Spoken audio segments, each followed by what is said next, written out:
Hey, I'm Jared with the Vegetable Academy, and today I'm going to show you how we build our trellising system. What I like about this system is all it needs is off-the-shelf parts that you can get at any hardware store. It's easy to assemble, it's low cost, and it's portable because it's all lightweight components that you can take apart easily. Follow along and let's get started.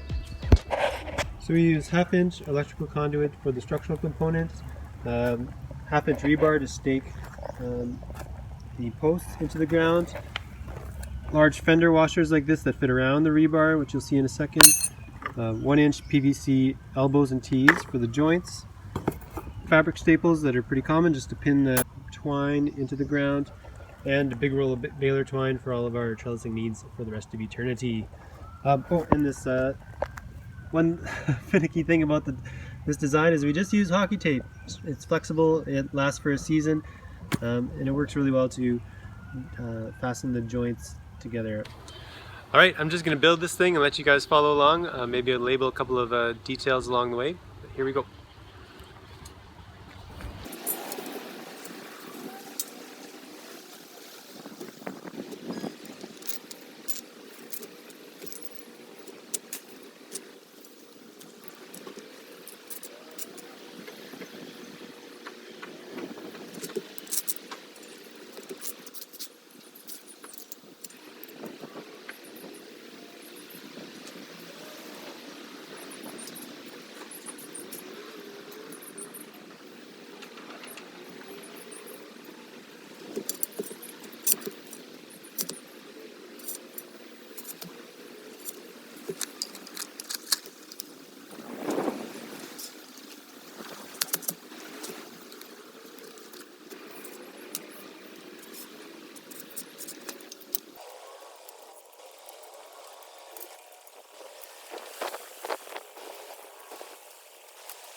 So that's all there is to it. I think it took about 15 minutes, pretty easy.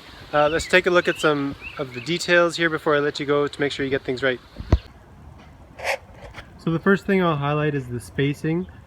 I found that a post every 5 feet is enough to support the heaviest of tomato crops. Our peas just beyond here are managing without that center post every 5 feet. They're spanning 10 feet. You can see it's starting to sag a little bit. So ideally everything should just have a post every 5 feet. The nice thing about having this base wire along the entire bed is that every piece of twine that comes from the top rail can just be fastened to this base wire, and there's no constriction around the stem. So instead of tying it to the stem, tie it to this base wire, and the plant isn't at risk of getting anything pinched off as it grows larger and larger. My favorite component of this system is probably just this washer at the base of each post. You probably saw me slip it around the rebar before stabbing that into the ground.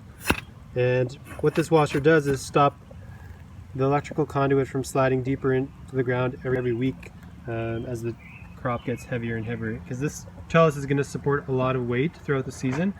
Without this washer at the base, these posts will be driving deeper and deeper into the ground, and your whole trellis will sag lower and lower, which you don't want.